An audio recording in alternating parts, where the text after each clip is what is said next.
American businessman Elon Musk का कहना है, अगर आपके पास $10 बिलियन हो तो आप स्पेसएक्स के साथ मार्स पे कदम रखने वाले इस दुनिया का पहला इंसान बन सकते हैं। मस्क के प्लान के मुताबिक स्पेसएक्स साल 2022 में पहली बार मार्स मिशन के लिए रवाना होगा। लेकिन मार्स पे जाने से पहले मैं आपको ये बता दूं, मार्स पे हम इंसानों के लिए घूमने लायक ज्यादा जगह नहीं है, लेकिन मार्स पे कॉलोनाइज करना हम इंसानों के लिए फैसिनेशन से बढ़कर जरूरत बन चुका है। एलन मस्क ने कहा, मंगल एक ऐसा प्लेनेट है जो आने वाले दिनों में ह्यूमन स्पीसीज को विलुप्त होने से बचाएगा। बिजनेसमैन मस्क ने और भी कहा, आने वाले दशक में वर्ल्ड वॉर 3 जैसे अपराध धरती के विनाश के कारण बन सकता है, लेकिन ये एग्जैक्टली कब होगा ये किसी को पता नहीं। अगर मस्क सही है तो वो दिन ज्यादा दूर नहीं है जब मार्स पे सिर्फ इंसान पहुंचेंगे ही नहीं, बल्कि मार्स जैसे लाइफलेस प्लेनेट पर हम इंसानों का जीवन काल भी शुरू हो चुका होगा और इसके दौरान हम काफी कुछ डिस्कवर भी कर चुके होंगे जो शायद धरती पे कभी भी पॉसिबल ही नहीं हो पाता।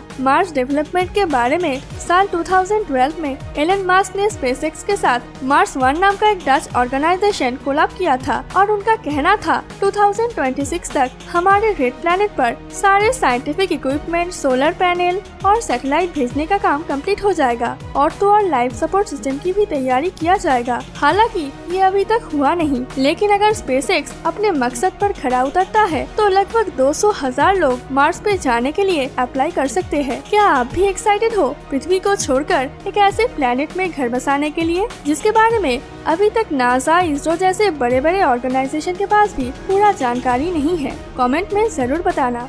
अगर आप धरती में आपसे जुड़े सभी प्रॉब्लम से छुटकारा पाने के लिए मार्स तक जाना चाहते हो तो आपको ये सुनकर बड़ी अफसोस होगा, क्योंकि अनफॉर्चुनेटली जनवरी 2019 को मार्स वन फंडिंग के कमी होने के कारण ये प्रोजेक्ट अभी क्लोज हो चुका है। लेकिन फंडिंग की कमी होने के बावजूद भी दुनिया भर के साइंटिस्ट के ऊपर इसका कोई भी असर नहीं पड़ा। वो अभी तक अपने काम को अंजाम देने के लिए लगे हुए हैं ताकि मार्स पर इंसान भेजा जा सके। लेकिन एक बात तो तय है, मंगल पर हमारे लिए क्या क्या रहस्य छुपा हुआ है ये तभी एक्सप्लोर होगा जब हम पहली बार मंगल पर लैंड करेंगे। साइंटिस्टों का कहना है, जब आप मंगल पर लैंड करेंगे तब आपको वहाँ पर सबसे पहले जो दिखेगा वो है एक खूबसूरत सा डेजर्ट। अगर आप वाकई में ही मार्स पे जाने वाले पहले इंसान बनते हो तो आपके पास सुनहरा मौका होगा मार्स पे ब्लू सनसेट देखने का और इसके साथ साथ सोलर सिस्टम में मौजूद सबसे बड़े वोल्केनो ओलंपस मॉन्स पे भी जाने का मौका मिलेगा,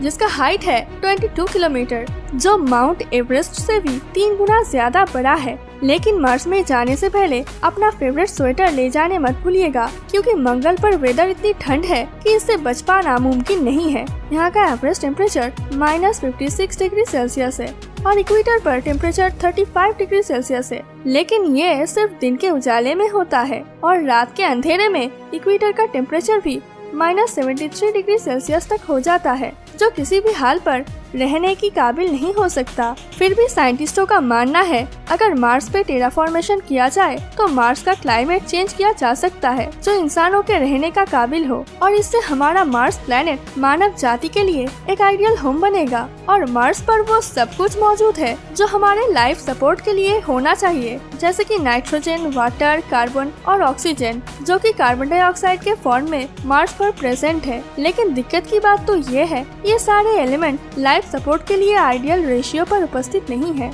वहाँ पर कार्बन डाइऑक्साइड का मात्रा 93.3% है, 2.7% नाइट्रोजन मौजूद है और सिर्फ 0.2% ही ऑक्सीजन मौजूद है। अगर हमारे साइंटिस्ट कार्बन डाइऑक्साइड के इस भारी भरकम मात्रा को ब्रीथेबल एयर में कन्वर्ट करने में कामयाब हो गए और लाइफ सपोर्ट वेदर क्रिएट करने में कामयाब हो गए तो वो दिन दूर नहीं जब मार्स पर हम इंसानों के रहने के लिए कॉलोनी बनेगा। जब आप ये वीडियो देख रहे होंगे तब दुनिया भर की कई सारे साइंटिस्ट रेड प्लैनेट के वातावरण में चेंजेस लाने के लिए 3 प्रकार के एक्सपेरिमेंट किए जा रहे होंगे। इन 3 प्रकार मेथड थोड़ा एलाबोरेट करके कहते हैं। पहला मेथड, साइंटिस्ट मार्स के ऑर्बिट पर एक ऐसा ऑर्बिटल मिरर का स्थापना करेंगे जिसका डायमीटर कम से कम 250 किलोमीटर के आसपास हो। इस बड़े से लेंस का काम होगा ज्यादा से ज्यादा सनलाइट को रिफ्लेक्ट करके मार्शियन पोल के ग्लेशियर्स को पिघलाना। जिसके कारण ग्लेशियर से कार्बन डाइऑक्साइड जैसे ग्रीन हाउस गैसेस रिलीज होना शुरू हो जाएगा, जिससे मार्स का टेम्परेचर बढ़ने लगेगा। पर परेशानी की बात तो ये है कि इस मिरर के वेट करीब 200,000 टन के आसपास होगा और इसे धरती से मार्स के ऑर्बिट पर ले जाना साइंटिस्ट के लिए बहुत बड़ा चैलेंज होगा। मतलब कि आप मान सकते हो ये इम्पॉसिबल के बराबर है। तो इसीलिए साइंटिस्ट ने स्पेस में वो सारे मटेरियल की खोज में लगे हैं जिससे ये बड़ा सा जायंट मिरर स्पेस में ही बनाया जा सके। सेकंड मेथड, अगर मार्स में बड़े बड़े फैक्ट्री का निर्माण किया जाता है जिससे ग्रीन हाउस गैस प्रोड्यूस करके उसी फैक्ट्री से कार्बन डाइऑक्साइड को कंज्यूम करके एटमॉस्फेयर में प्योर ऑक्सीजन का मान बढ़ाना, जैसे कि पेड़ पौधे फोटोसिंथेसिस के दौरान करते हैं, मतलब कार्बन डाइऑक्साइड को ऑक्सीजन में कन्वर्ट करने का आर्टिफिशियल प्रोसेस, जिससे मार्स के एटमॉस्फेयर धीरे धीरे सांस लेने की काबिल बन जाएगा। और ये सारे green house factories solar energy से ऑपरेट किया जाएगा। अगर ये कर पाना पॉसिबल हो पाए तो मार्स पर ये बड़े बड़े पावर प्लांट बनाना और ले जाना मुमकिन नहीं हो पाया है, लेकिन शिकागो के नॉर्दर्न यूनिवर्सिटी इस प्रॉब्लम का हल निकल लिया है। ये यूनिवर्सिटी नासा के साथ मिलकर एक ऐसी डस्ट का खोज किया है जो मार्शियन डस्ट की तरह है, जिसे 3D प्रिंटिंग मशीन में यूज करके एक अलग किस्म के एलिमेंट के रूप दिया जाएगा और इस एलिमेंट से बड़े बड़े इमारतें बनाया जा सकता है। अगर हम मार्स पर सिर्फ 3D प्रिंटर ले जाने में कामयाब हो गए तो बड़े से बड़े ग्रीन हाउस प्लांट हम मार्स में बैठ के बना पाएंगे। लेकिन क्या हमारे साइंटिस्ट इस 3D प्रिंटर को मार्स तक ले जा सकेंगे? इस सवाल का जवाब अभी तक किसी को नहीं पता है। लेकिन ये मेथड भी अगर फेल कर जाता है तो परेशान होने की कोई बात नहीं, क्योंकि थर्ड मेथड अभी तक बाकी है। Third method, space scientist Christopher मैके और रॉबर्ट जर्बिन एक किताब द केस फॉर मार्स में कहा है, अगर किसी भी तरह से एक न्यूक्लियर थर्मल रॉकेट इंजन को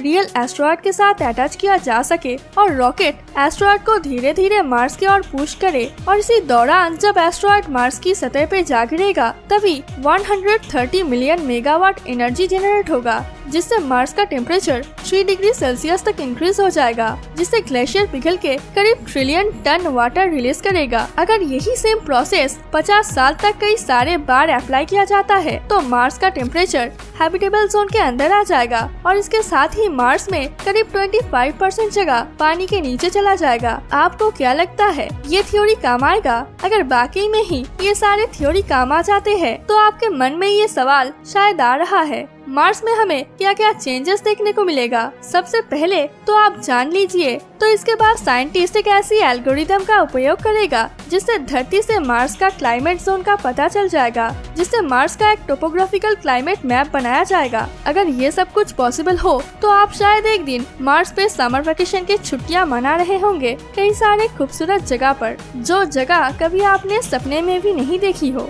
अगर टेराफॉर्मेशन के बाद मार्स के कुछ खूबसूरत जगह का एग्जाम्पल दिया जाते तो कुछ ऐसा होगा। आज मार्स के जिस जगह पर एलिजियम वोल्केनो प्रेजेंट है, आफ्टर टेराफॉर्मेशन वही जगह आपको समुंदर और खूबसूरत बीच देखने को मिलेगा। मार्गरिटा टेरा और पियरलैंड जैसे जगह जहाँ पर आज छोटे बड़े खाद है, टेराफॉर्मेशन के बाद ये जगह मार्स का हेवन माना जाएगा। अगर धरती से तुलना करें तो इस जगह मार्शियन भूमध्य सागर कह सकते हो। डिस्ट्रिक्ट ऑफ पोलारिटस, जहाँ पर टेक्टोनिक प्लेट की दरार से सी लेवल से काफी ऊंचा और सुनसान जगह देखने को मिलता है। फ्यूचर में ये जगह पूरी तरह बर्फ से कवर हो जाएगा और इसे आर्ट की स्विट्जरलैंड माना जाएगा। तो दोस्तों, जो लोग दिल से चाहते हैं कि मार्स इंसानी सभ्यता के लिए दूसरा परमानेंट रेसिडेंशियल बने, उनसे हमारा एक सवाल है, जब इंसान धरती को छोड़ के लाखों करोड़ों मील रेड प्लेनेट में जाकर अपना घर बसाएगा, क्या तब भी वहाँ पर जाति, धर्म और वर्ण के ऊपर भेदभाव रहेगा? क्या बदलाव आएगा तब मार्स पे?